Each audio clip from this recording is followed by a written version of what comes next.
what might be helpful is I'm going to share my personal statement once, read it through. What I want you guys to take away is think about your content. Your personal statements are ready. You don't need content from here. My story is not your story. Your story is your story. What I want you to take away is okay, I had this thought. I wanted to put this thing in. How have I structured it? How have I used minimal words to make that happen? And again, if you can use ChatGPT for it, if it helps you in that way, great. This is all pre-ChatGPT, so it can happen, right? And what it personally helps me with is I want to frame it in a certain way because it's my personal statement. That thought, that belief is really important to me. But if you're struggling to a point, it's not making sense, it's really hard, here and there, you can probably take help. Doesn't matter. What matters to me is how it should be projected at the end of it. I know you can have the most eloquent English words that can be used. That's not the goal. The goal is not to impress an English teacher. The goal is to have a person understand what you mean in a way that you really mean. And finding that exact word sometimes means using adjectives like beautiful, which is a very understandable adjective, might not be the most complex adjective, but that's what you're feeling about that sentence. The other thing that I want you to take away is how I've clubbed two or three different things together in one sentence. Because at the end of it, again, I tell you, there is no reason your personal statement should be more than one page because no one has the time to read it, which is very true. And I'll tell you how I also will contradict that statement, but I want you to take away that there is no reason your personal statement should be more than one page. If it is more than one page, you need to give me a very, very, very, very, very strong reason why it is more than one page. No one's gonna ask you that, but people might might question that, like why there was no need. And you don't want anyone to question anything that does not need to be questioned. Okay. And then I have divided my personal statement into four paragraphs. That is how I preferred it. People can have three to five depending on how your personal statement is being structured. Basically, the concept is you need to help discriminate big chunks separately. If you can make sense that this paragraph is about this paragraph is about this, and this paragraph is about this, that is good enough a division for them to be different paragraphs. So 10 years ago, my grandmother was diagnosed with Parkinson's. Her cognition and ambulation began worsening. It was only after months of rapid deterioration that we took her to a bigger city and discovered she had a pineal gland tumor causing hydrocephalus and hence her symptoms.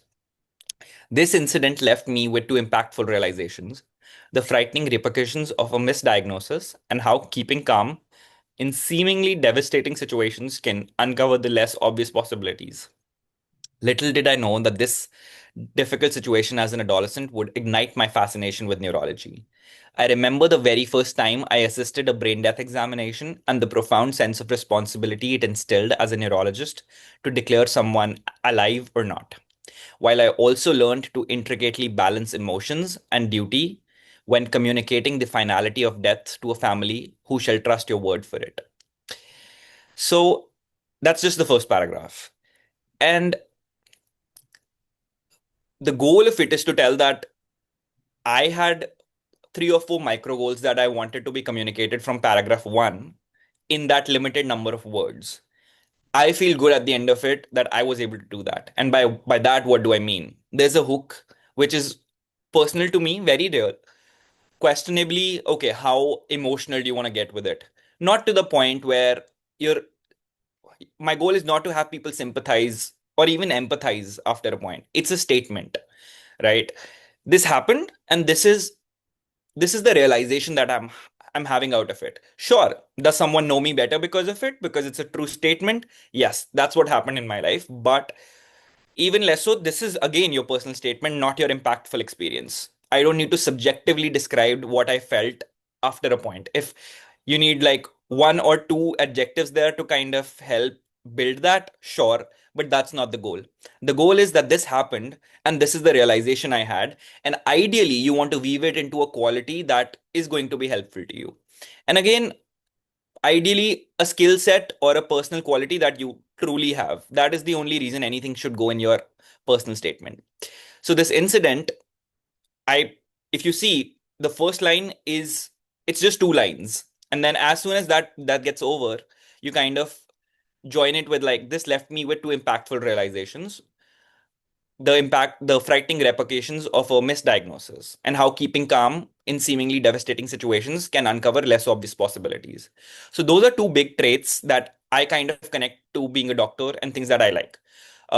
That misdiagnosis needs to be avoided, and the other thing is that you need to be calm and very adaptable in a lot of different situations. And you're making those subconscious projections on whoever is reading this through that. And then you jump right into whatever is basically concretely relevant. For example, for a neurology application, brain death examination is a concrete piece of objective evidence that as a resident I have kind of done this. And you don't have to find like, oh, third paragraph is my experience paragraph, so everything needs to go there. It's not like that. If I can find a way that I can put my brain death thing is part in my first paragraph itself where it's making sense, it's coming off naturally, that's fine, and then I don't have to reiterate in my third paragraph, right? So it is structured but not concretely structured. It's still a subjective document at the end of it, based on how you can vocabularize it. Okay, so paragraph 2: reflecting a grand design within the human body, I developed an exquisite appreciation for neurology. However, limited resources to delve into the specialty and outdated technologies were challenges in a developing city. Still, my tenacity to learn kept me going, be it crossing borders to attend an EEG workshop or exhaustively studying neurological cases like PML in the medical world.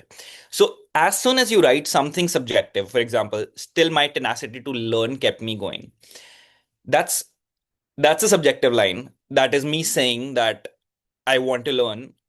In itself, it means nothing. In itself, everyone is going to say that. One, so it was my attempt to use as minimal words for that sentence, but as soon as I say it, there needs to be something that it's connecting to. So, okay, an EEG workshop in an XYZ place. Again, if that XYZ place you think has not a lot of value, in the sense more value than the experience itself, you don't need to even mention the name of that place. You can mention that in your CV, right? What I'm trying to get people at is like, I was so inclined that I attended EEG workshops. This workshop was at Ames.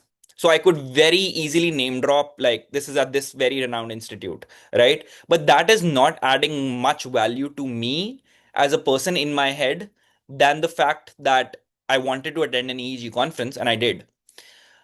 Same thing, you will obviously write in your CV, like, this is a case that in your CV you have your progressive multifocal leukoencephalopathy case and you can describe about it. But how you want to put it, like, I had an opportunity to do a case report and I still did a neurology case report.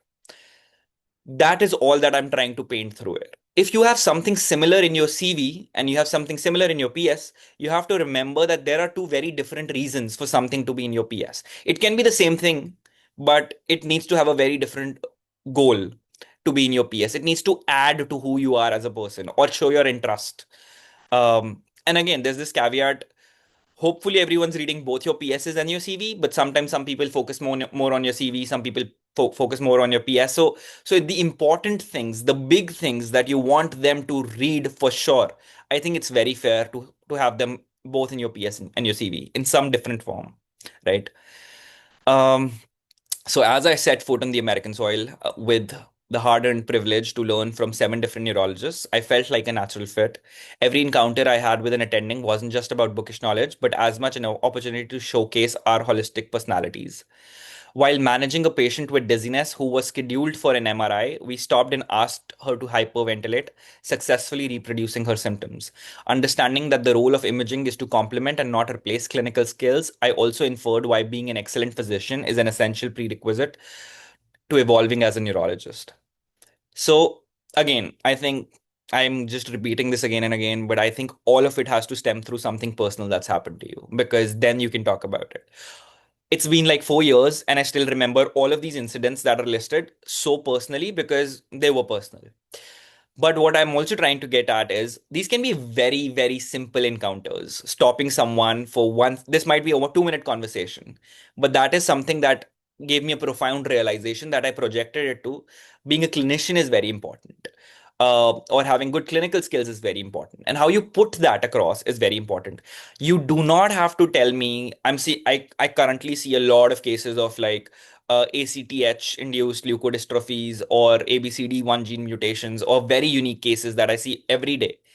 That is not what's going to get me things as someone who's going into residency. No one's expecting me to be like a tertiary care place and be diagnosing like AL.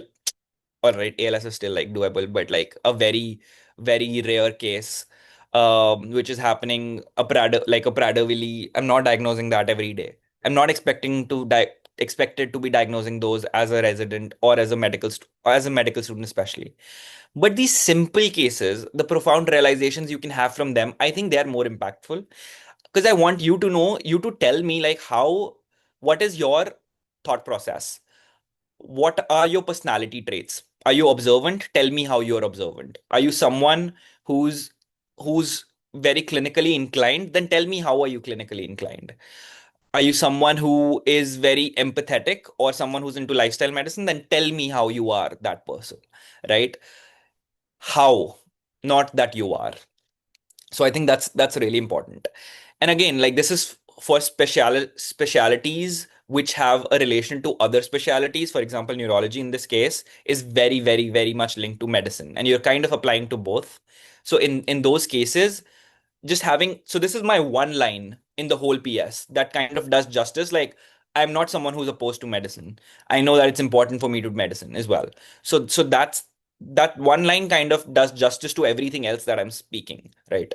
So I think that's another advice or personal tip that I had, that you can consider adding in some way to your CV. All right, so this third paragraph is a lot about experiences that kind of added to what I'm doing, what made me choose neurology, and what have I done.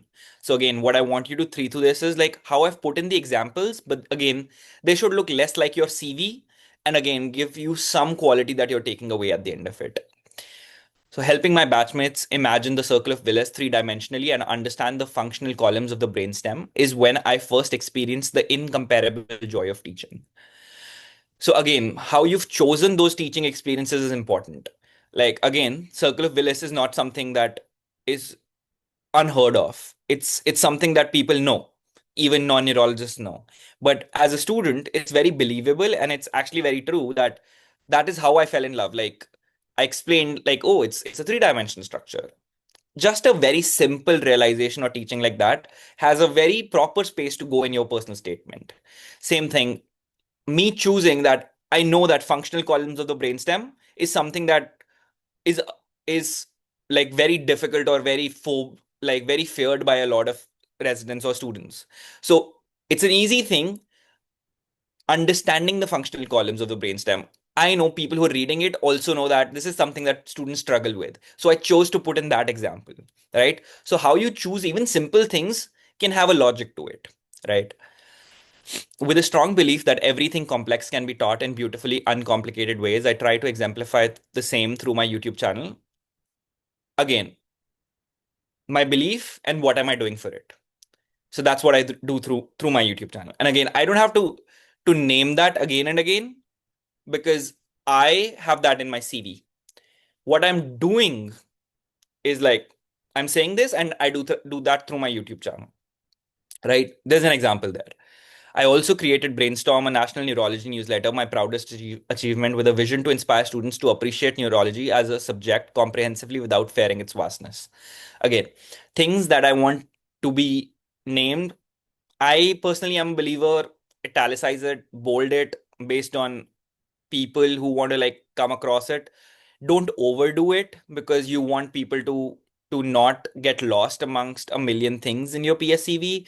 Just imagine you're going to have people who are going to skim through your PS in 3 seconds.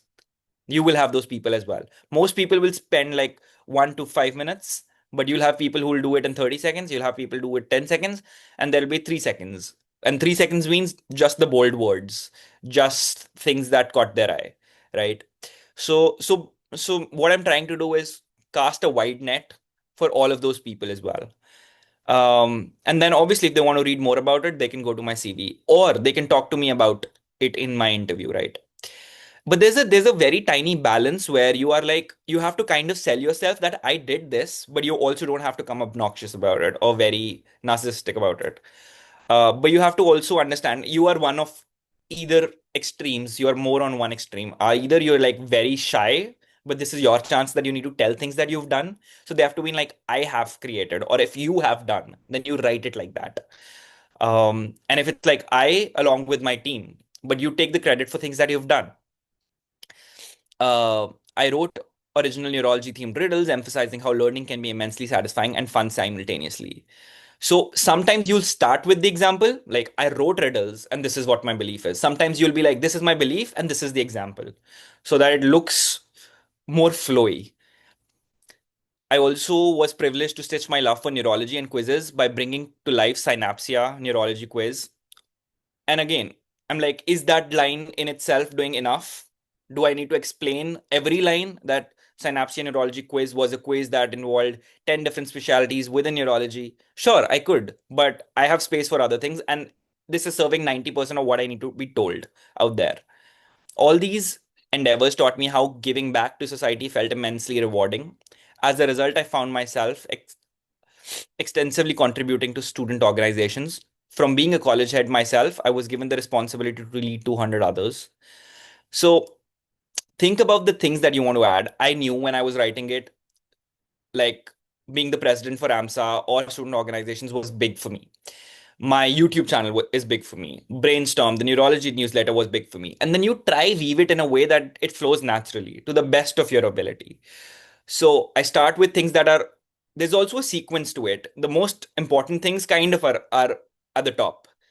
And then they kind of weave into a direction where they're like, these are the other things. All of this taught me that I actually feel really good about giving back, or things that I've learned how to navigate them in a way that's more helpful to people. So you try stitch it in a way like all of this taught me that I am this person. A lot of times it's going to be hard. It's okay to jump from one thing to another, but try avoid it as much. Uh, if you have like things that are like, this is my academic achievement, this is the quiz that I did, this is the position that I took, this is the newsletter that I did, these are the conferences. If you're mentioning multiple of those, then have them together. Don't use two different lines for two different conferences, because then it's like getting too dense on one thing, unless because you need to sell yourself as an overall candidate, right? There might be things that you might be very inclined to put in there, but ask yourself how much space do they need and how much are they taking away from you being an overall applicant, right?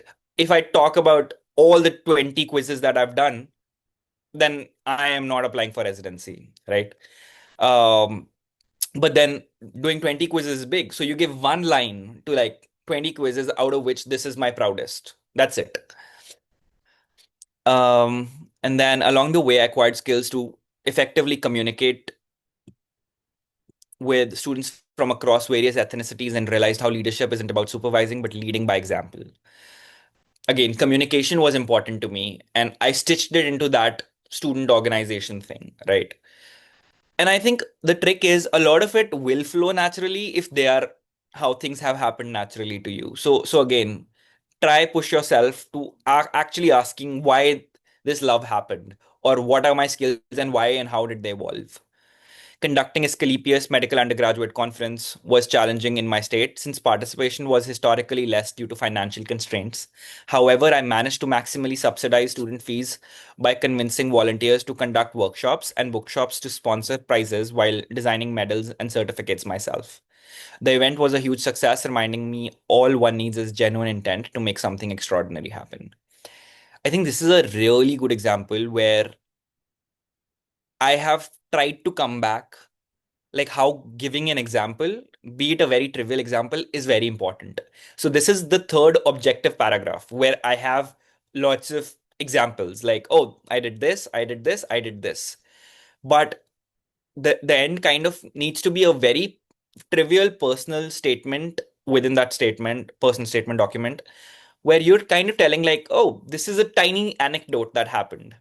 At the end of the day, you need to have like your stories in there, put in a very formal way. So that one line is a really big story. I could choose my words to write the full form of Asclepius. I could choose to write like this conference was done in my fourth year, fifth year. That doesn't matter. What matters is the story here. The name, putting in the name adds credibility that this was done. And if you want to know more about it, you read my CV about it. That's fine.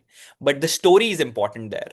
Like, what did I do there? And okay, so that kind of tells you like I design medals, I design certificates, I like those kind of things. I like organizing stuff. I like the fact that I am again it's quizzing, it's teaching. So it's that one story, if that's using 3 or 4 lines, I've tried to tell everything that I want to through those 4 lines. Right. Um and then every now and then beliefs that you believe in. But again, if you're so I plan to start mine with a quote. I was initially finding the right quote. It's like, no, not doing justice to what needs to go in there. It's not my quote. Then I tried to write my own quote. I made a really good quote. I'm like, again, is this just to add that there is a quote at the beginning? Not adding anything. I removed that quote. So it's okay to just start with your personal statement. But then I felt like this is a place where I really want to share my belief. And my belief was all one needs is genuine intent to make something extraordinary happen. I don't even think of that as a quote because that is actually something that I believed when I was doing it. So you don't have to start or force yourself to put in quotes anywhere, but it's okay if you have a genuine belief that kind of comes through your story at some point. Just put it where it needs to be, right? And then again, your end needs to be impactful, most importantly to you. On a constant journey to explore new skills and line them with my passions, I couldn't be more blessed to have found my calling in neurology, a perfect amalgamation of patient care, education, and research, 3 domains I enormously value. With an inspiration to endorse neurology worldwide and ultimately contribute to medical education through novel strategies, I cannot wait to see myself wake up every day with a smile and be excited to learn neurology at a place as breathtaking as the specialty itself. So if you think, I think there are three big filters to the end. One, it does not need to be longer than it needs to be. These are very limited, 3 or 4 lines. Um, One, the biggest filter is when you read it yourself, you should feel good about it. It should feel like an end to you. There can be all the filters in the world. There can be all the instructions to write a really good impact. But if you don't feel it's impactful, then change it. Then work on it. Um, and then I think what makes you like it is one, it does not need to be repetitive. I've not talked about research anywhere else in my personal statement. I've not talked about how and why neurology anywhere else. So it's not summarizing everything above. I don't have space for that. I don't want space for that. Any word in there is its own thing. This one page, I don't need to summarize it in my conclusion. It can be its own place, and the most important things that are important to be read at the end that I want the reader to go home with should be there. So one thing was that I love neurology in some way that I want you to know, and that should come across. I mean, hopefully everyone's PS is doing that, but that was so big for me. To answer size question, if medicine is so big for you, then it can go in there. Like, it doesn't need to be in the whole thing. You can talk about your objective things, but it can go in your final statement. Like, I am someone, for me medicine as a subject is really big. I love it. Same thing with neurology, so I put it in there. Then objectively, why I love neurology, it's not just me saying. There are reasons I love neurology. Like, I there are 3 things I really value: teaching, clinical skills, and research. And I think it really comes beautifully together in neurology.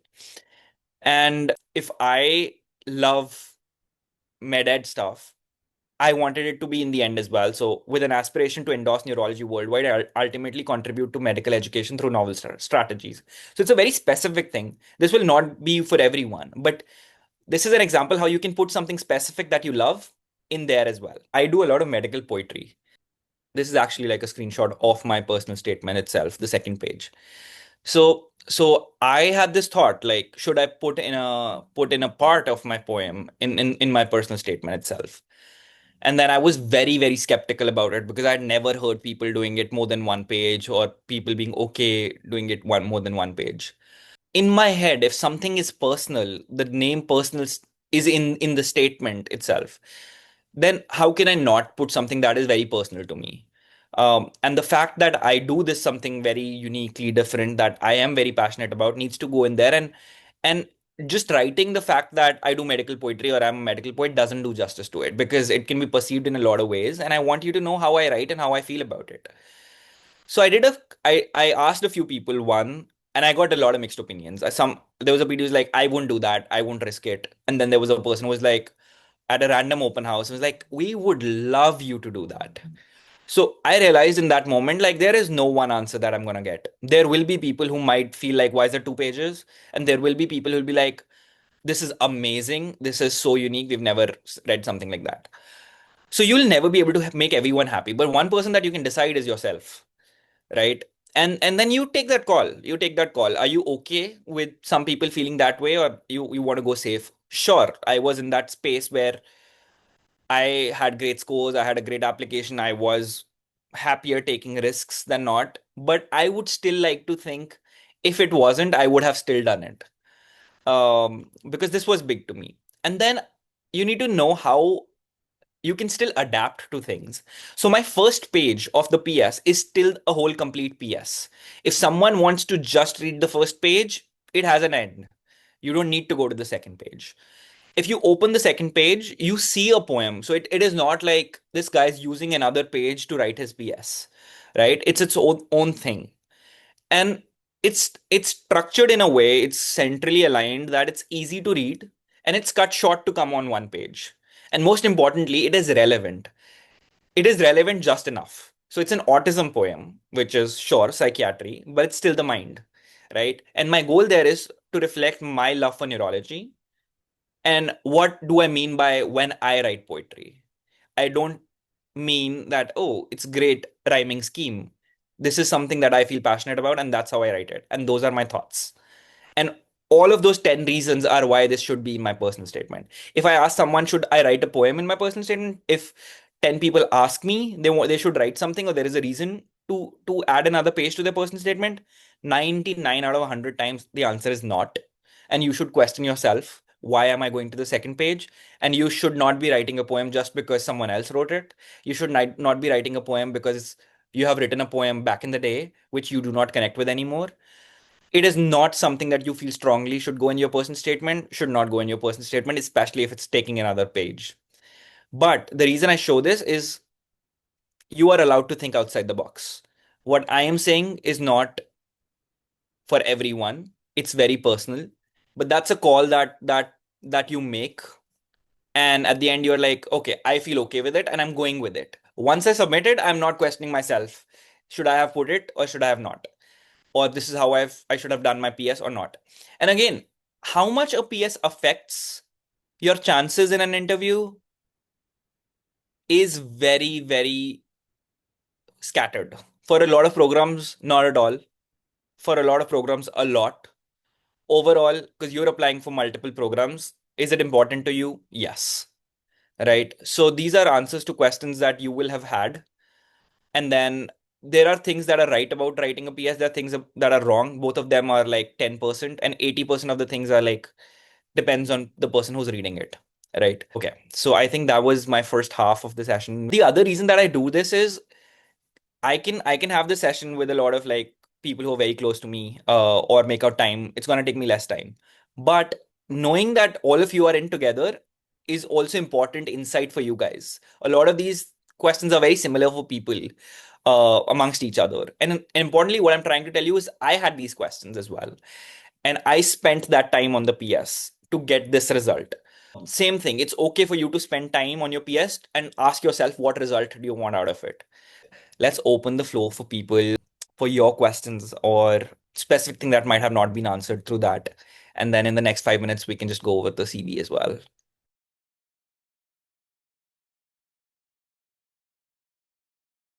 I think it's very appropriate to have why you love medicine in general to be there. How much weightage are you going to put on there compared to when you're applying for your med school is going to be definitely different, because hopefully by this time you have reasons why you want to specifically do internal medicine now, right? All of that becomes much more tilted or skewed when you're applying to a super specialty, for example, neurology, right? Then you need to build and give me more reasons why neurology than just medicine, right? But if internal medicine is a specialty, you can like kind of project a lot of reasons why you went into medicine in the personal statement itself. That is again a very different question, or like how you structure it for your med school is going to be very different for how you structure it for your internal medicine residency, because I want you to tell me skills that are useful to me as a resident as well, which might just be more so like why you interested in medicine as a med school person. So I think there's no one big yes or no to that answer. It needs to be structured in a way that it comes across very naturally, and it does not need to be as heavily on just one thing. And honestly, you don't have that much space. There is a tiny section that you can give to what is your interest, what got you in med school or residency in general, what are your qualities, what are your experiences and how you put them, and then your impact at the end. So I think you anyways don't have a lot of space, so you probably will have one or two reasons why you went into it, and if medicine ends up being so big in general, it can be one of those two reasons. Hi. I do have a question for you. Sure. So, when you were writing your PS, did you tailor your PS, like create multiple PSs for different programs, like one for Emory, one for some other program? Did you do that? Would you I think recommend that? I am the lazier person. I thought so initially to do that very ambitiously, that I'll do that. Then I think I felt so happy with my PS that I didn't want to change it too much for most programs. I think if I remember correctly, I might have. I don't actually even know if I added the name of the place at the end or not, because if if you think about it, I know I'm applying to multiple places. These people know that I'm applying to multiple places. Unless I have a very, very, very, very strong reason to be in one place more than the other, I wouldn't bother to. But is something wrong with that? Likely not. But just don't come across as you're doing that for so many places that every person can see that you're making this one change just for my program. Right? So like my PS ends at like I am in love with neurology and I cannot wait to practice it at a place as breathtaking as the specialty itself. Right? So I'm probably, if I'm the program director, I'm seeing through it like this person wants to go to a good place, and that is what is important to him, but it's not like the best place that I wanted to ever go. I I don't feel very strongly about it. But if you have a reason, like to the point that it's strong enough that it's making from your geographical preference reason to your PS, that it's like having family here, having spent the last 2 years of my life, I feel that Atlanta is the perfect balance of having great culture or diversity is important to me, as well as neurology as a specialty. Then sure, it's real. I think bottom line is being real. Did I have this would I have not gone to a greater place? uh let's not talk about Emory, but if I was matching in my fifth or 10th choices, would I be not going? Likely I would still be going, right? So yeah. Fair So enough. Thank you so much. I think that's my thought. Again, everything that I say is my opinion. You are Thank not allowed, you're not supposed to believe or agree with it 100%. You see your situation and you feel like that makes sense to you or not. Hi, Romil. Yes. We sometimes apply to advanced and prelim both programs. Hmm. So, do you make changes for PS in the prelim programs? Kind of depends. Honestly, I didn't hyper focus on the prelim programs a lot much, because neurology is a lot of categorical programs now, which is helpful. But I did make some changes based on, because like you have different match lists for prelims and for neurology. I tried to think of rational logics of why one would be above the other, but the other important thing is if you're matching neurology in a certain way, you want to match their prelim or transitional year also that way. And I think you can do that within every specialty. So like within neurology's match, you can go and choose their prelims. Like if I match into Emory, then I choose Emory prelim over other things, right? So I think that's helpful. But that was mostly how I went about things. I think my hardest interviews were my medicine prelim interviews, because I was like, Neurology, I know, and I love medicine, but I love neurology too much that I'm feeling like, what am I gonna say in my medicine interviews? But I think, again, I'm someone who loves both, and that is more than enough. But honestly, in my situation, I was like more worried about my medicine interviews. Thankfully, everything worked out well. But I think it helps because your neurology programs are a lot more categorical now. I would say like 75% are categorical. So focus on those for sure, but apply broad.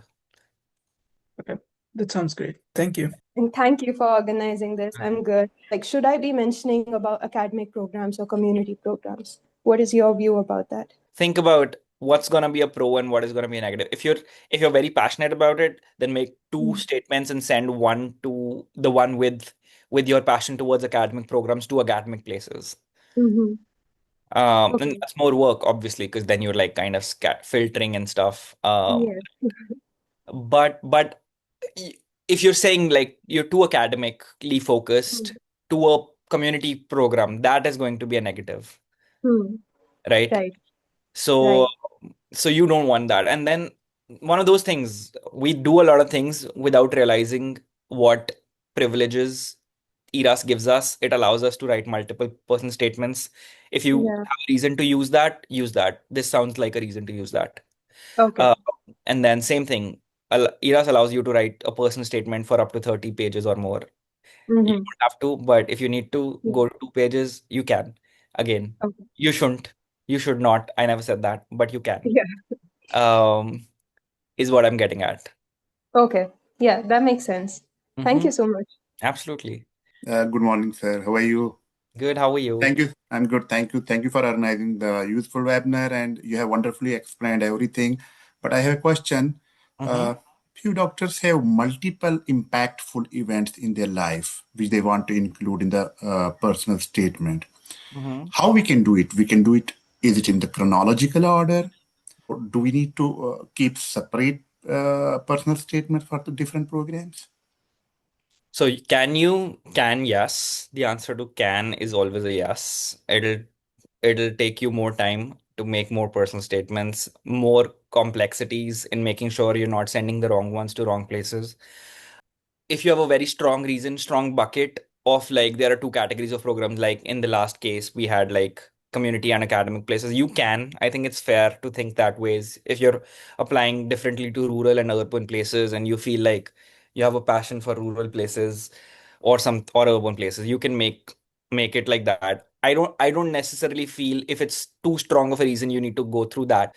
Just focusing on really a quality personal statement overall is going to make a better impact, because then obviously you feel closer to one personal statement over the other. You find one is better than the other, then there is no reason to not have those things in both your personal statements, unless they're going to be like negatively impacted by one part.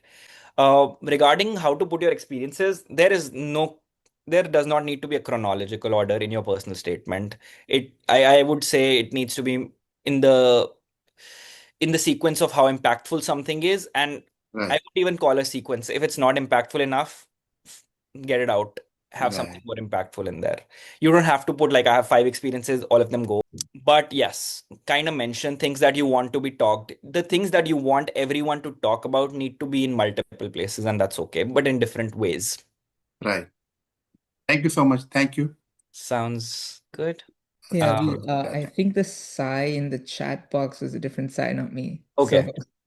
So Yes, sorry. I have two friends whose names Yeah. are Sai. Okay. Yeah, first of all, Sai saying thanks for hosting the session. And may I know your opinion on using AI for things like brainstorming ideas, ensuring smooth flow, and sometimes to write few sentences where one is not able to do a better job on their own. Yeah. I think I'll give a reaction which is very self-explanatory. I'm like, sure, I I don't care. Honestly, I mean, if you're doing the whole thing with an AI, I will know, then I care, then you're not making it to my program likely. If you're using it to just structure things and you're using it as a tool, I don't care. What I care is your PS looks good. if it's messed up for whatever reason, you didn't use, like, you can't say like it's messed up, but I didn't use Chat GPT or AI. That PS is not fitting my uh green flag list, at least. But yeah, I don't think more than that of that, because I know everyone's probably using it in some capacity, so it's fine. But just be smart enough to not like use the whole thing, or again, I think big thing, it cannot tell you your story. It can tell you how to write it better, slightly better, maybe. But I think even if I'm doing that, I'll come back and I'll make changes to it, because I genuinely think like not having it back in the day made me write a better PS, honestly. And it's hard now because everyone else is using it, but it cannot make content for you. Yeah, hi Ravi. So thank you so much. I'm really sorry I can't switch on my video. I'm in the middle of a wedding, so Wow. but You yeah, couldn't miss it though. So I gave one of my interviews from a wedding last year. I made it, so I think you might. wow, okay. Looking at your PS, I know that you've very specifically mentioned things like your, brainstorm and the quiz that you have conducted with name. We would have a lot more space to elaborate that on the current CV system. Do you think it's actually advisable to repeat things like that? I mean, if it's adding value, you definitely should add.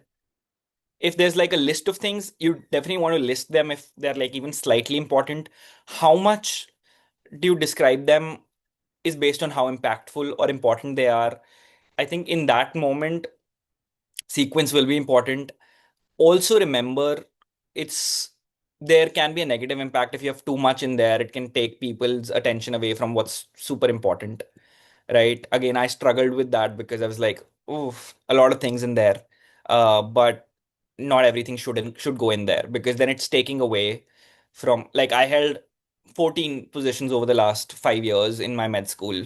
I don't want everything to be in there. I want my vice president position in this place. I want an impactful experience if I was the research head of Journal of AMSA, those things. So I chose four or five, which were like really big to me. And even all of those didn't get their own space in my CV. Like they were like part of like, as head of this, I've done this and this and this. And sometimes it's like you've done experiences under a different position, so sometimes what I would do is combine them together under one, because I don't want a separate bucket for that. That's fine. You're not lying in that case. You're like, okay, I was the head for this position, and over the year I did these things and these things and these things. And that's the same thing how I continue to do things. Like if I'm currently like the IMG chair for this organization, or I'm doing this through my medically mediocre. In my head, what is important to me is doing the thing. But yes, just don't list things for them to be things. And importantly, know if it's listed, you need to be able to talk about it. So if you can't talk about it, for example, I did a really cool financial and litigation thing within medicine presentation in my second year, which would have been really cool to put it in my CV. But I was like, I don't remember shit about it. So it's like this comes out of my CV, because if someone talks to me about it, I don't feel I can very confidently talk about it. And sure, I could have read more about it and I could still talk about it, but it was like one of those things like, do I feel good about putting this in comparison to a million other important things that I have? The answer was no, and it's nowhere in my CV or PS, and that's okay. In your opinion, how should I like start my personal statement? Like, do I have to like make it professional or personal or mix of both of? I think it definitely needs to be formal to a certain degree. Mm, Language needs to be formal. You cannot use mm, COC for the mm, cause. How it needs to feel like is very flowy, where you're mm, trying to tell someone about you. Uh, mm, and the best way I could explain that is through my personal statement, and mm, that's why I think it's hard to say and understand what that means. But having those guidelines, that needs to be formal. Like it needs to have a structure. It needs to mm, be. You'll mm, have people who are very old school, who've been reading these for 30 years and who expect it to be a certain way, mm, also be on your cast wide net. And mm, you also have to have people who are very Gen Z, who are like, I need yeah. to know this person. What does this person mean? Mm, Right? And it's hard. Sometimes that means losing out more on one type of people to the other. mm, At the end of the day, if you guys forget or feel like, okay, this question, ask yourself, if you were a program director, how would you like a personal statement to be? And I mm. think that will give you a lot of answers. It will probably lose out on some people who are not like you, but Mm. it's okay. You want to preferably go to a place who has people like you. Yeah, that suits my personality. Yeah. Yeah. Yeah. So Yeah, that's it. Thank you. Ira, Hi, Avi. How are you doing? Thank you you so much for coming to it. what's up? Yeah. Hi, it's so nice seeing you. Hi, hello everyone. I remember attending this session last year, and it's as helpful as it's always been. So I have one experience in Jan and one experience in May. And if I give them a date from Jan to May, would that be 5 months? And how do I go about? I'll try mold it in a way where you get your answer as well as it's going to be helpful to everyone with similar Sure. questions, Thank you. right? It matters to the point that you need to give it a thought for sure. You cannot be like, I did 2 weeks over January to Feb to July. That's that might be true. That might be true. Like you came in January, you did 1 week, for example. Just a very hypothetical situation. You did everything else. July, you did another week. That's how you got it. I would just put it as then January, in the month of January, and then put it as 2 weeks. Or if it's slightly more complicated, and if it allows you to do it like January, comma, July, like it's a comma, it's not a two. Yeah, Devika says no, it doesn't allow. So I guess doesn't. So I would rather just put it as January because you want to know like how much have you put in time and how much is it like first look, what is it projecting, right? Do you want someone to feel like this is January to July and this girl did just 2 weeks? No one's gonna ask you that question, but they're gonna I like mean, that makes they're sense. gonna like True. mentally make a wait, what? Something's off. You don't want So that. you mean, yeah, I think it's better they expect less and get more than Yeah, expect and I more and mean, just so that you don't come across as person you've just like flaunted in your CV more than you have, which because I don't want them to question the great things that you've done. And this is such a trivial thing to let that absolutely. to let that be a thought. Same thing when people are like just becoming members for the sake of it. I would not even like put it very strongly in my CV because I mean I would expect someone to talk to me if I about an organization if I'm a member of that organization, right? What is it getting you? Not much, not much. If you've been a part of an organization, you have some experience or like you can talk about it, sure. Especially gets more nuanced about more unique specialities and things like that. But all I'm trying to get at is like every risk that you're taking, even if it's a truthful situation, you want to be like, will I be able to sell and talk? You need to be like, everything that I'm putting, ask me about it. Everything that's in there, ask yourself, you want to be asked about, right? I had in my hobbies, you'll see in my CV, I'd written like graphic designing. This guy in my interview was like, show me your graphic designs. And I Mhm. by chance like had like a Google Photos folder and I sent it to him. I showed it to him right away because I had it and he felt so happy. But it's like just in case I don't have it, right? It's gonna be like, oh, is everything in your CV like even what you say it is? And all of these thoughts are micro thoughts that are happening in like a few seconds. They're not consciously doing it. Um, so that's my thought process. Oh, that's some great advice, Avi. Thank you so much. I really See you. appreciate I'll it. see you around. All the best. If there are two similar experiences, but with different organizations, really far apart in the timeline, not overlapping at all, really, really far apart, is there any way that I can combine it? Having said that, our current ERA CV has a field where you have to mention the start date and an end date. So it's not something that I can type in. I just have to select a start and end date. So And is there any strategic way to combine experiences like that? I mean, what you can do is choose one of those and then add in the description that came again, did this for another block or whatever. Is one way I can think about it. But that way it doesn't get listed as a different experience. If it's a different, make it a different experience. That's fine. If you don't have a limit to it, that's okay. You don't have to force it either ways, is what I'm getting at. Big thing, consciously try to not come across as you have lied. Not that you will ever lie, but coming across as I have not lied is a thing, which is different from I have not lied. But you have to be smart enough as like, oh, I thought how it could have been perceived, and I made sure that it is not perceived that way, is also your job. If you think it's so impactful, then ask yourself, like, what are the counter questions that you would have gotten? Like, oh, why did you not just put it as a different ERAS experience? Do you have a good answer to that? Oh, you could have, then you could have, and then you should have, kind of a thing. Or if someone asks, like, if it's the second one's not as impactful, I didn't even put it. Oh, why did you not put it? Because I didn't think so it was as impactful and I didn't want it to clutter. That's also a very valid answer, right? So you need to be like, I accept these answers for myself.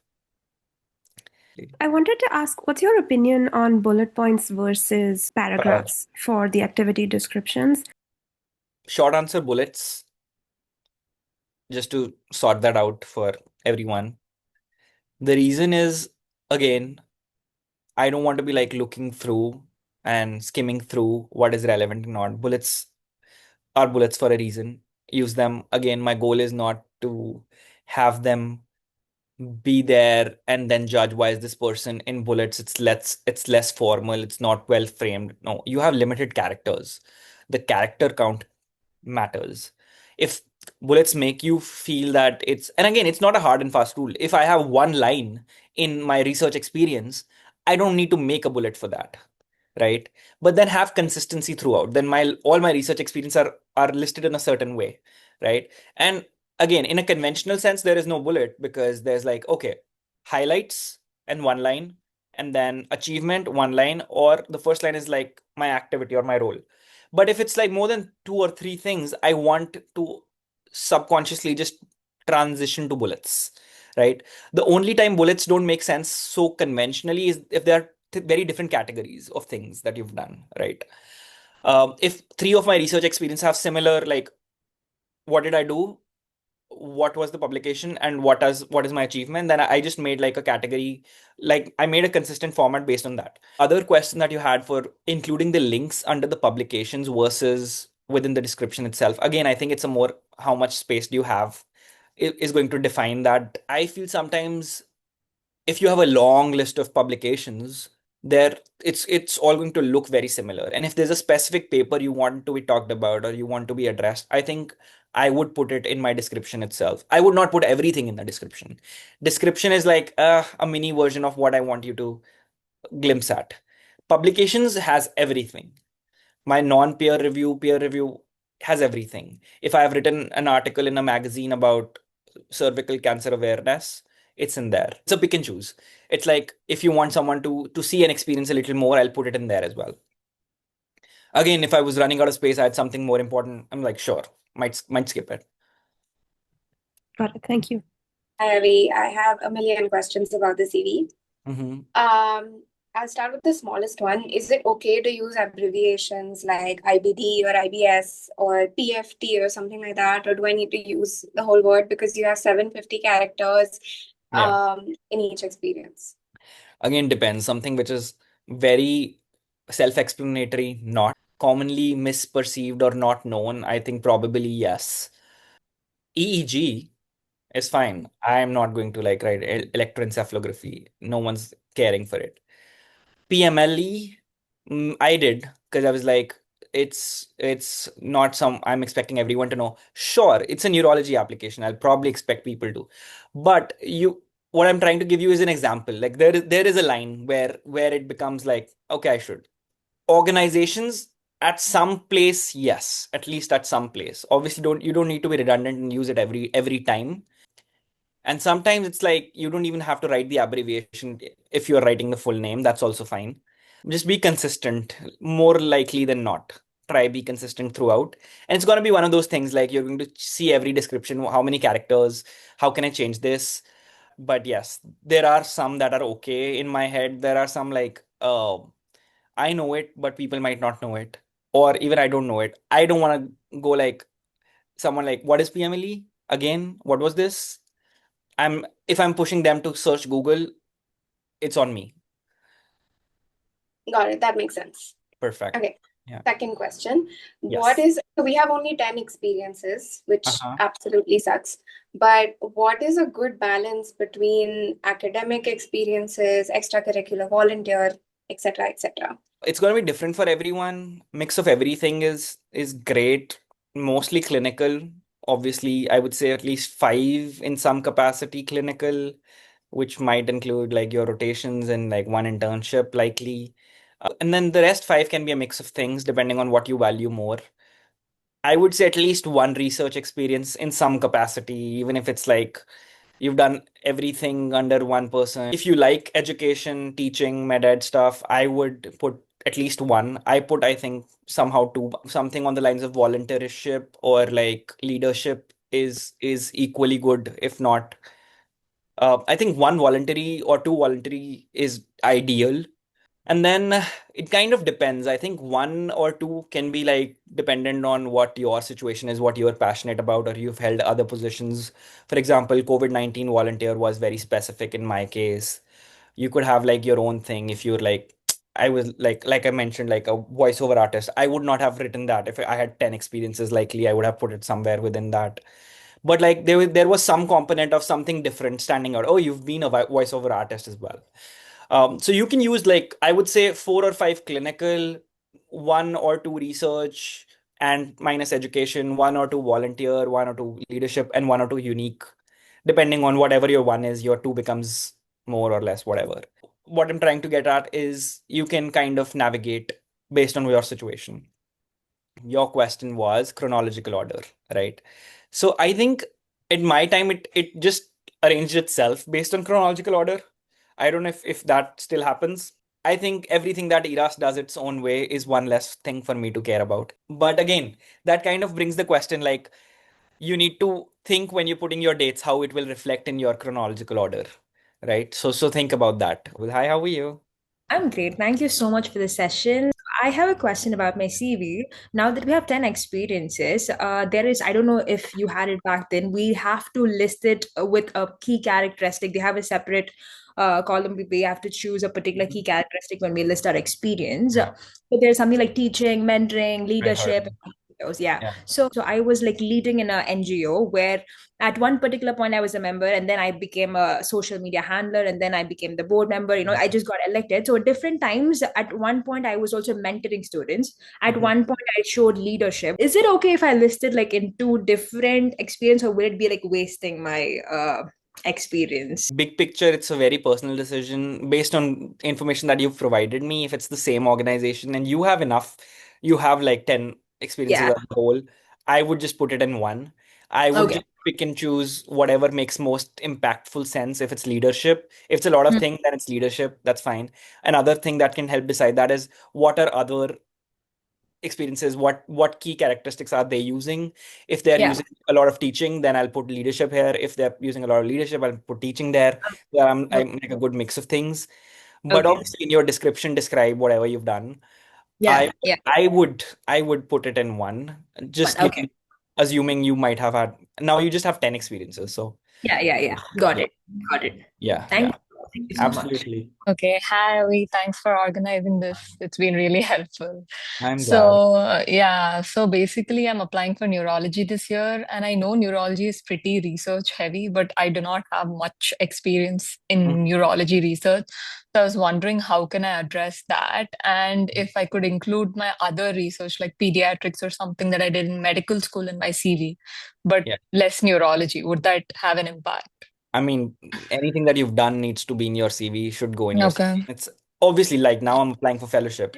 Now I Mm. should not include pediatrics research. Yeah. But obviously, if I have something cardiology that is relevant, I will still do it. So it needs to be in your peer publications, the numbers. If you've done, the Okay. numbers should be in there. If you've done anything neurology in any capacity, that might be some research in some way, Yeah, yeah. kind of like bank on that. It is competitive, and that's why it becomes somewhat research Mm. inclined, that you should know how to interpret it, how it's important. It's not like you need to have 20 Okay. research publications to make it happen. I think what matters more is your interest towards the specialty, and the overall picture is more important for sure. But yes, now if and when you choose to do research, always think in the direction of neurology. I think that matters. No one's expecting you to do everything. You kind of still making up your mind. But yes, that direction helps if you've done anything in that direction. Case reports or like Okay. sitting with seniors or anything that Hmm. can count as like strokey or dementia or maybe lifestyle. For example, stroke is a Hmm. lifestyle disease, so you can have like a lot of like things that can be overlapping. So you can paint that picture in a way. Okay. Like, what did the interviews focus on your application when you were interviewing, Mhm. and what changes can we make for that, like, so that we direct them to our, safe zone? I think pretty much how we've honestly talked, you can't control that 100%. They are reading your CV, they are reading your PS is one thing to remember. What you are making them read is one thing to remember, but obviously they can read anything. You can direct the interview during the interview itself. If there's anything that you've not mentioned in your CV or PS, you want to talk about it. You can talk about it. And sometimes in the interviews, and we'll have a whole session about how to navigate the interview, how to react, reflect, things like that. What do different interviews mean? But to give you a gist, uh, having a PSCV kind of highlight things that you're confident about or you want to talk about, you want to be brought about, is a great starting point. Like those capitalizations, those italics, bolds, talking about the same thing in your PS and your CV in different ways. That kind of tells me you want to talk about it. Then I will ask you about it in a way. Not everyone, but people who are interested towards it. The same thing, like your hobbies, keeping them separately. Because if I'm going to have like 20 into 5, 100 interviewers during my time, people are going to have different interests. Some people are going to like the part that I do, medical poetry. Some people are going to talk about quizzing. Some people are going to talk about travel. Some people are going to talk about cooking. Some people are going to talk about uh, bhangra, XYZ, everything. And a lot of times people are not talking about it, but they're seeing it all, right? They will choose one thing. So think about it, what you want them to see and what you want them to kind of talk about. But they cover everything, right? Like PS, CV. Yeah, ideally. Right. Ideally, yes. So, Unless like I'm like called upon, there's an interview tomorrow and you gotta like skim, then I'll skim through at the point. But even then, that's what I'm saying. Like that's why we make them like highlighted so that people can like people who are joining last minute, because like programs are busy. But mhm. like I know I can do justice even if I give someone's PSCV my time, which is 5 to 7 minutes. I feel good about it because then that is a reasonable expectation. Because like gone through the PRCV, these are the things that this person wants me to talk about, and then I'm gonna talk to you in the interview about it. I just don't want any red flags because like I'll know you in your interview. And I mean, what use is it if I'm spending 30 minutes on your PS and CV and then you crash in your interview in the first minute? I have Mhm. spent 30 minutes that I didn't need to. Right. Because it's also a sense that I get when I talk to you, like how one, sure, how real it is. The other is like, do I want you in my program? Are you a good match? Are you a good fit? Not mine, but that is what I would assume, like how I would assume a lot of people would want. Because it's like a close-knit family. You want people to gel in together. It's not just you the best in your business, but you don't make sense in our program. So it's not great for everyone. Trying to be explicit in what qualities I gained from the experience, but I'm having difficulty. Like, it feels like boasting at some point. Yeah, and Like, and that's a hard thing. It needs to be yeah. very. So if you read my PS again on, it should be on my Instagram. There are lines where you'll be like, okay, I need to tell this, which will there is no way it will not come across as why are you telling me this. But one, there's this understanding you need to tell, and then there's a way how you put it. Like I was able to stitch it together, privileged to work with. I did Mhm. this, but privileged to work with XYZ. So not like I've done this, and then there have been like gold medal in every field that I participated in. That's not a statement that you make, right? But Right. object so things that you're feeling boastful about, reread them and see are they like objective statements or like I was every time I participated in something, I won a gold medal, or is it like that, right? Or is it like gold medal in IAPSM quiz 2017, silver medal in this? Those are statements, right? Mhm. So that's I would say that's like a good filter. Gotcha. Makes Yeah. sense. Thank you so much. Hi, Avi. Thanks for organizing this. So, about CV, I have a question regarding my volunteering experience. So, it's with an organization, and what I'm confused about is that we have 750 characters as a limit. Mhm. And what do you think would be more worthwhile writing that is gonna grab the reader's attention? Would it be listing all the events that I did specifically with their names or exactly how I conducted them, or would, because I conducted too many, I can't list them all? Yeah. Or like choose the best of them, or do I not list any and just write about the number and then overall what my role was during that entire experience? I think a balance there. Overall experience, write that in a way that kind of covers all your roles. But I would say choose one or two that are really, really big ones and mention them, like conducted 13 different events over the last 3 years, including Asclepius or Amsicon or Quizathlon or whatever is big to you. And sometimes you can like pick and choose based on if you mentioned something in your description, but something else is that is bigger objectively because that was a big event. So you can be like 1,500 participants in this event, and I was on the executive board team. But it could be a very different event that you've just been a part of and did it yourself, and you've put that in your personal statement.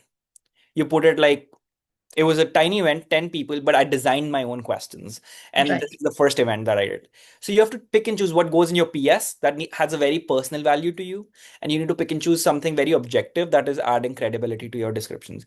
Again, there's a gray area in there, but I would stay away from making an extreme call where like, do I put all the names or do I put no name?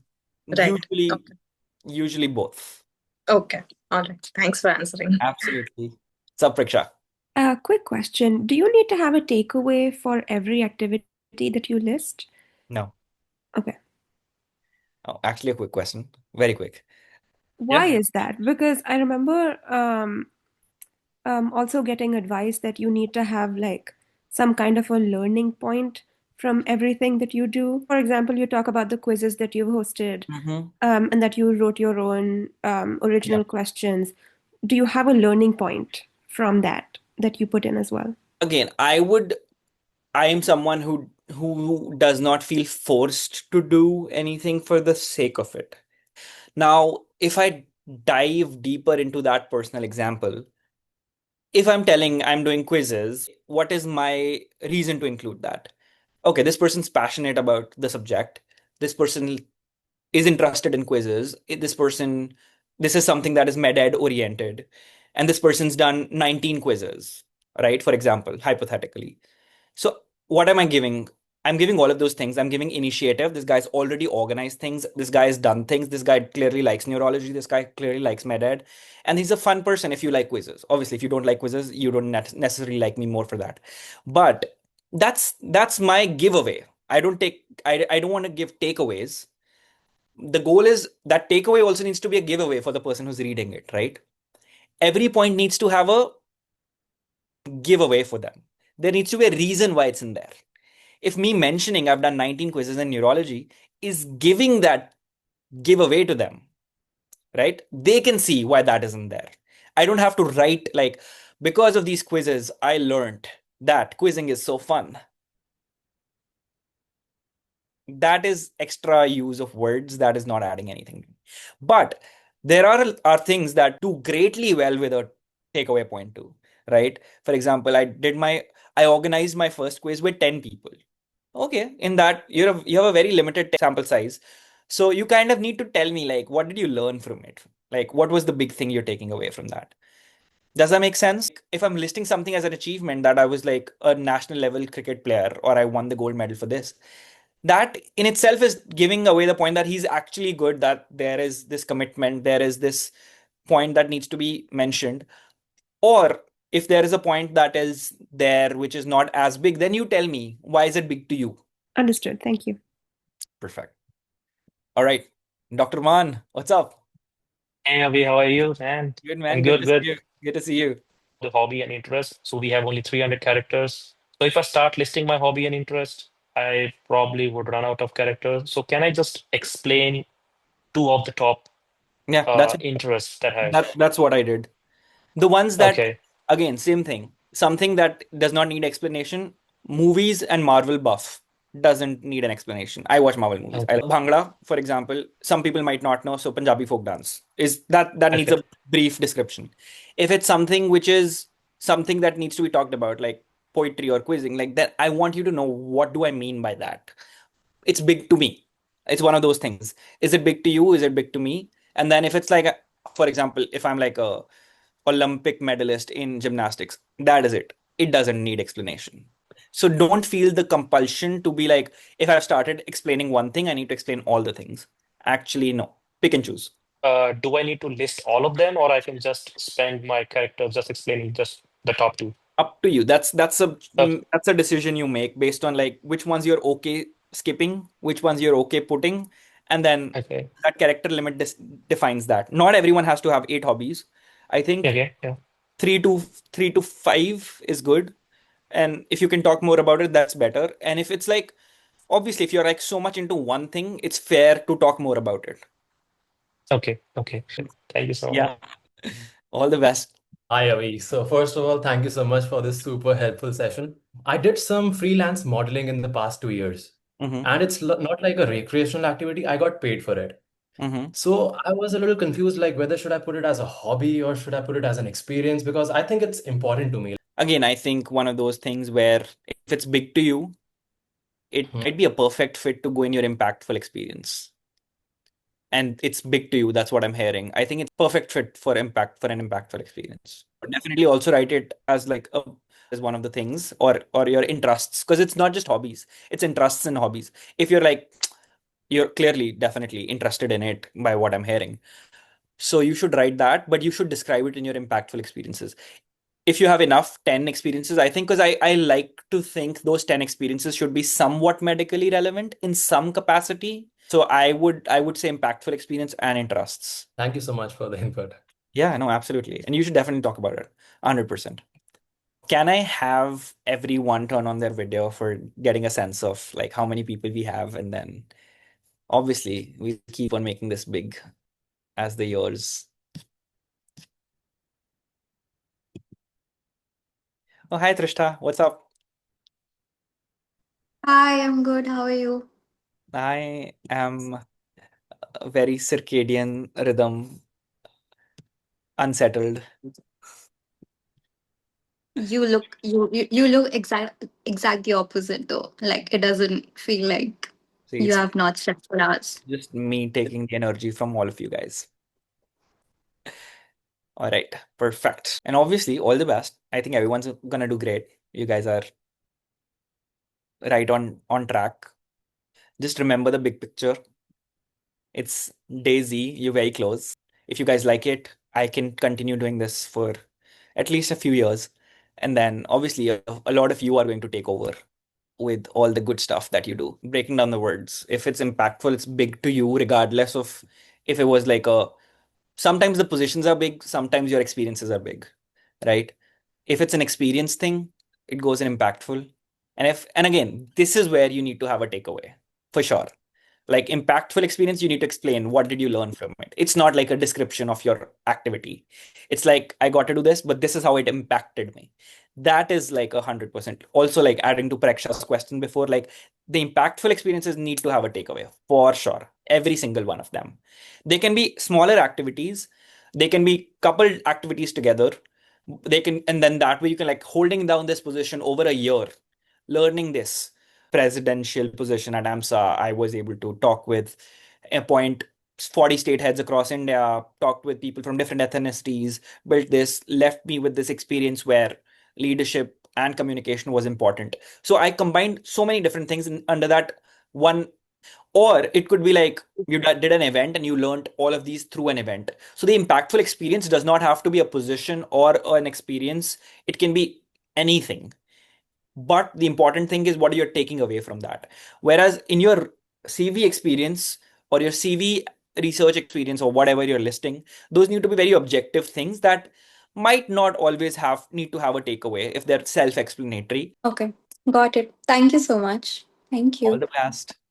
Hey, Avi, thanks for doing this, by the way. Very informative. I was first introduced to you by Dr. Bernard. I worked with him as well. Lovely. Yeah, and he mentioned about your famous poem in your personal statement, and I was like, wow, that's impressive. And Yeah. I do have like a bunch of research projects that are sort of like on the back burner. Is it sort of negative, or how exactly does it look in your CV, you know? Yeah, I mean, I would love to have at least a few publications which have happened. Yeah. But on top of it, if you have a lot of submissions that are in underway, I guess that is fine too. I mean, I'm not opposed to it. But if it's like, oh, no publications and you have like 10 submissions, I'm like, you just started it kind of a thing. Reading Yeah. between the lines again, then why did this just start? If you can tell me like, oh, because I found my love for neurology now and then I started doing all of this, but then it's like, oh, you had a year. Did you not even publish a case report or something? Again, not that it will tilt your interview too much, that it'll sink it, but I'm just telling you the thoughts that I might have. But if it's like you have like 5 or 6 publications that are done and you have 2 or 3 that are under submission, that's normal, that's expected. If you have like 3 or 4 done and then 1 or 2 submission, that is also normal. If you have, I think everyone will have some under submission because you're working towards the application season. That is fine. Don't stress too much about that. 100% put them in for sure because you've worked on it. Absolutely. Yeah. Yeah. For Thanks sure. so For much, sure. by the way, for the Yeah. session All the today. best. Good job. Yes. So dance is something I do not just as a hobby. I would say it's something I do it competitively, and I also perform in national and international stages. So is it something I should just put on hobbies and interests, or should it be an actual experience? Absolutely not medical related, not in your CV experiences, but still in your, and thank you everyone for correcting. I think Ira and John, they're meaningful experiences apparently now. So I think they can go in your meaningful experience for sure. And if it's, I think just let it be in your hobbies and interests. If it's just a hobby interest, if it's bigger than that, it can and should go in your meaningful experience. But again, think about it like can you get a good takeaway from it? And you can make it. I think it's very doable to make it like this is what I learned and I became this as a person, or like this is how it added meaning to my life. That's fine. The only thing is with an experience, meaningful experience, it needs to be like you need to pin it down with like one big event. When I did this there, this is what I learned. So pin it with an event. Okay, so right now what I thought was adding it to my PS and saying how it has changed me as a person. The only thing But with your PS is you can add whatever is most important to you, but everything is concise because you have many things in your PS, right? So not one thing can overpower your PS. It can overpower it in the sense with the impact. You can be that person whose PS started with this hook and this is how the people remember you, but in the sense that it cannot have more, one incident cannot have more words than a limit in your PS, because you need to talk about how and when the love for your specialty happened, the experiences you've had, the impact that you've had. You have much more space in your meaningful experience to talk in detail about that one thing, because it's also that space where you're supposed to talk in detail about that one thing. One more question. Meaningful experiences to sort of be an explanation of one of the 10 experiences we have for retail, right? I don't think so. It needs to be one of the 10 experiences. I think it can definitely be its own experience. It can sometimes be related to one of those 10 experiences, but I would definitely say should not be redundant. It should not be like, why am I writing this as a meaningful experience if I've written everything that I'm writing in here in my CV? It needs to add the takeaway, talk more about the takeaway in there. You're almost at the end of the journey, which is hard. No one realizes it more than you, but just see people around you. Everyone's on their own journey and it's okay. It's fine. Take things one step at a time. You're almost here. If you feel you have some interview skills that need some working furnishing, try practice a lot of interviews. I think that is a big make or break. I will try my best to host a session where I can share, but I have a lot of videos on YouTube that are kind of helpful. But I have some new insights now that I've been in the program for 3 years, so I'm more than happy to share some more. But regardless, I think being able to talk, also thinking where do you want to take your interview? You can take your interview to quite a degree in a direction that you want to. If there's a thing that you haven't talked about, you can kind of jump in the interview and like, okay, there's one thing that I wanted to show you or talk about. You can do that and just be a happy person. Just try come across as obviously professional. You will be happy professional person. And I think all of that happens when you're actually happy, which happens when you're trying to do things that you can. Be prepared, take good breaks in your day, set double alarms, don't miss out on your interview dates. Everyone here is really great and help. The coordinators are great, have a really good bond with everyone. Um, I mean, sure, people will write a lot of emails. People do. People that you genuinely connect with, it's okay to write them an email. Otherwise, this time is like, I know, very stressful, but also very rare and precious once residency starts. It's going to be very hectic. So make the most of it. Importantly, try help people when you're on this side of things as well, because it continues to be stressful for everyone. But I get it. At this point, the stress is too much to just make it yourself. And honestly, all that matters is coming on this side. Once you're here, everything's doable. So feel free to reach out whenever you guys need help and stuff. I try my best. It's a little busy with residency, but I'll try put things out there. We'll do a session again, hopefully. Let me know how you guys feel about things in the feedback. Please fill the feedback. And then we can also hopefully try improve the system for some less stress in the years to come. Okay, perfect. Good to see you all. All the very best. Stay happy, stay fine. I'll see you in about 2 to 3 weeks. It's really slow. The interviews feel like it's taking a million years to come, the invites. But keep checking your emails every day. Keep doing what needs to be done. Stay in touch with each other, I guess. That's also helpful. It's fine if you don't feel comfortable revealing your interviews to other people. That's absolutely okay. Don't mislead anyone, though, each other.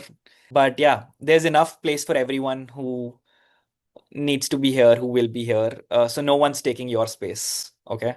There's a lot of spaces for everyone. Focus on yourself, focus on being happy, and I'll see you whenever you guys are in the US. How can I combine all of these experiences under one paragraph? If that is specifically the question, tell everything to ChatGPT. Try put it in 50 words and then see Okay. how it is doing it. And Okay. then you don't have to like copy that, but try doing that and then get a sense of what you want to change and what things it has cut out, right? Because Okay. 50 characters is whatever the character limit is the character. Right. That Yeah. that is it. So it'll kind of give you this glimpse like, okay, what does it not feel relevant? And if you feel that's relevant, then put it in there and take out what you feel is not relevant. Obviously, there is going to be a compromise there. You can't put everything, but it's also because it's our experience, so we feel very biased towards putting it all in there. But Right. but if you try look at it from a third person's perspective, think of like what needs to be absolutely in there and what can go off. Okay. Got it. Thank you so much. Appreciate your feedback. See ya. Thank you so much, Abhi. This was so helpful. Yeah, thank you, Devika, for like being. Thank you so much. This was a very helpful session. I'm glad. Thank you so much, everyone. Bye, Romil, Tanya, Siddhi, Salma, Ritesh, Parth, Navdeep, Janki, Indrani, Hemant, Arshita, Ananya, Akanksha, Chime. Chime, thank you so much. Welcome. It was so informative.